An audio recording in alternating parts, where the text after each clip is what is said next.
We have breaking news as Sheldon Keefe has been fired, and the real reason behind his firing has been revealed. So I'm going to break that down, as well as just kind of discuss the firing a little bit, because it was a bit of a blockbuster piece of news this morning. So stay tuned for all that in this episode. But before we do, if you were a part of the 80 or so percent who aren't subscribed, make sure to hit that button. We just finished up a great live stream. Shout out to everyone who tuned in, almost 1,000 peak viewers. So shout out to you guys. And if you're a part of the 80% and you enjoy the multiple Leafs videos a day, we're on the road to 9,000 subscribers. Scroll down and hit that button. It would mean the world to Darius and I. But Darius, Sheldon Keefe was obviously relieved of his coaching duties.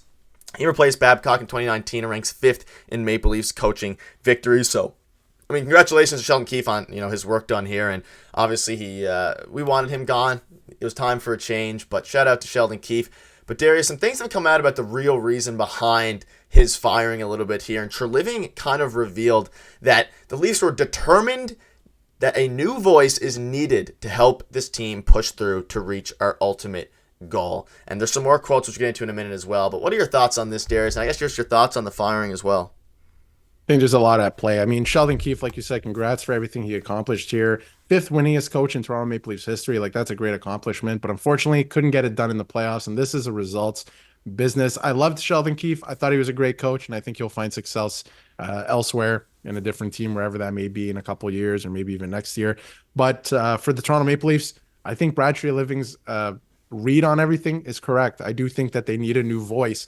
And it wasn't Sheldon Keefe's fault. To get back to Sheldon Keefe, if you go back and watch the Amazon documentary, I feel like there's this culture with the Leafs that they're just good enough, right? That I don't know if they can take it to the next level. And Sheldon Keefe was trying to get them there, and unfortunately they couldn't. So I feel like somebody new coming in might be able to get them to that new level. So it was about time. I mean, NHL coaches' shelf life aren't that long, and he was here for about 5 years. So it checks out. I think it was time to move on, get a new, fresh start with somebody new, and the search does start now. Yeah, and it's an interesting one, and this is exactly the reason that he's been relieved of his role as the head coach. And you can see here the organization will immediately begin the search of a new head coach, and it seems like that could happen sooner than later. I doubt it'll happen before Friday, which is kind of when everything is going to blow up for the Toronto Maple Leafs. But he also said this: today's decision was difficult. Sheldon is an excellent coach and a great man. We determined a new voice is needed. We thank Sheldon for his hard work and dedication to this organization. And they fired him. 2 years remaining on his contract extension, which is a bit of an interesting thing because they ultimately decided last offseason that there wasn't a better head coach available out there. They decided, okay, let's extend Sheldon Keefe. And then now they're going to be on the books unless he gets hired by someone, another team, for the next 2 years, which isn't a huge deal. Winning is the most important. They're not like these coaches are getting paid tons of money, at least yet. But it's interesting that it happened. I mean, it had to happen now. I guess they didn't think they were going to lose again in the first round. No, I think that management believed in this team, and honestly, for pretty good reason. I thought that maybe they could get over the hump, but at the same time, you have the same story going on year after year after year, and again, it happens again this year. And Sheldon Keefe, at the end of the day, like last year, they were assessing where they were as a team, and they thought if they fired Sheldon Keefe, who was better suited to come in? Was there any coaches available that were better? I don't think that's the case last year. This year, there is a lot of people in play, a lot of coaches in play that have either been fired or just free agents that can come in and fill the job. And obviously, we've been speculating on a few of them. We don't know exactly who's going to come in, but it sounds like one is leading the race. But at the end of the day, Sheldon Keefe had a great regular season record, didn't have a great playoff record, only won one playoff series in 6 that he was in with the Leafs. Just not good enough at the end of the day, and they had to move on. But I thought it was interesting that his extension hadn't even kicked in yet. They did not expect this to happen. I thought they were expecting to have this guy as the head coach going forward because nobody else was better suited for the role at the time. But here we are. Yeah, and now I guess the question going forward is the new coach. And you can see the Leafs state that the decisions regarding the remainder of the coaching staff will follow. And his staff, obviously, Guy Boucher, all these guys. Boucher is one guy who could end up going. Like, the question now is, do they completely overhaul the rest of the coaching staff? Do they bring in a guy like Craig Berube, like we've been discussing, to replace Sheldon Keefe and then keep the staff? Maybe you think that Berube would have his own kind of team that he'd want. What is your kind of thoughts on the rest of the staff? I wouldn't mind seeing them clean house just to make some even more changes. I mean, Boucher and all the guys, I mean, the offense has been a problem, not in the regular season necessarily, but in the playoffs, and I don't know if that's going to change if you keep all these guys locked up who are under Sheldon Keefe for the past little bit.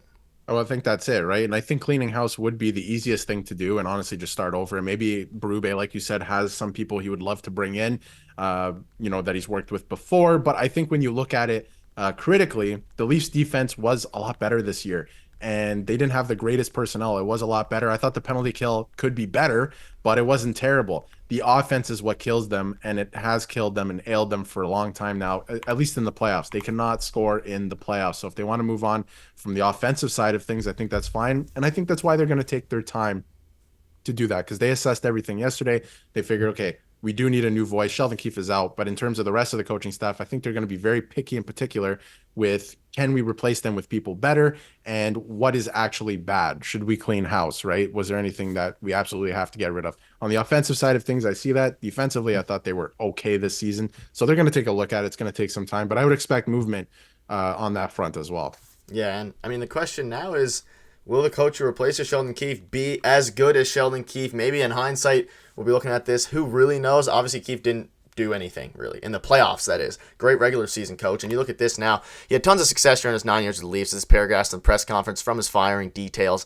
But with one series victory in 5 years at the NHL level, Brad Treliving was determined. And you can see here, just to give some credit to Keefe before we wrap up, but Keefe coach of Maple Leafs, I mean, that's a very good regular season record. 3 consecutive 100-point seasons. Team record 115 way back in 2021 when they lost the Canadiens there. And, I mean, he came up from the AHL, so this was his first head coaching stint, and now he'll probably get picked up, whether that's the Penguins or not. But Darius, are you concerned at all that the next coach we get will maybe be... I mean, you don't have to worry about the Leafs making the playoffs, really, at this point of the... I mean, we hope not. I mean, I don't want to say that and jinx it. But I think that, Craig Berube had some of the same first-round issues aside from the 1 year he won with the St. Louis Blues. He had some of the same issues that Keefe had, but... he's a bit more of a hard-nosed coach. He'd hold the players more accountable in theory. Who knows how much accountability Sheldon Keefe held behind the closed doors. We don't really know, but you kind of saw in the 2 speeches difference for Game 7, that kind of blowing up on Twitter. Maybe just using Berube as an example, hopefully the new guy will be able to replace what Keefe did in the regular season and then propel them further in the playoffs. There are some great candidates available. And like you said, Craig Berube, I just get the sense that when they talk about we need a new voice, I think Berube would be a great option in that way. Like, I think he's a good motivator, and I think the Leafs need a better motivator and a guy to just, all right, cut this out. Like, this is not good enough. We got to take it to another level. So I think he would be good. There's a lot of really good coaches out there right now. So whoever they land on, I feel like just having a different voice will be able to spark something in the team. I suspect there'll be a great regular season team again. I don't think, switching a coach, especially if you think the guy is better than the last one, would make that much of a difference. And then I think the real test comes down again to the playoffs next year, because if they aren't moving on from the core 4, which it sounds like they may not, at least for next year, like the idea of it is dead, but it doesn't sound like they'll move on that quickly. I would suspect that a new voice might help come playoff time to reach a new level. So that's going to help, right? And I think that there's a lot of really, really good candidates out there right now. And Jay Woodcroft, nobody's talking about him either. He took Edmonton in his first year, a couple rounds deep. So I'm not saying he's a good fit. I'm just saying there's a lot of good options out there, and I think the team is going to take their time deciding things, and I think that's a good thing, because the Leafs notoriously make split-second decisions, mistakes, stuff like that. So take your time, address things. Can we get better in these areas? Make the moves and see if you can improve in those areas. Yeah, shout out to Sheldon Keefe again. And that'll wrap it up. It was an interesting day, bittersweet day for Leafs fans, but we'll have you covered all the way through the new coaching search as well as everything else Leafs related. Thank you guys for watching. We'll see you soon.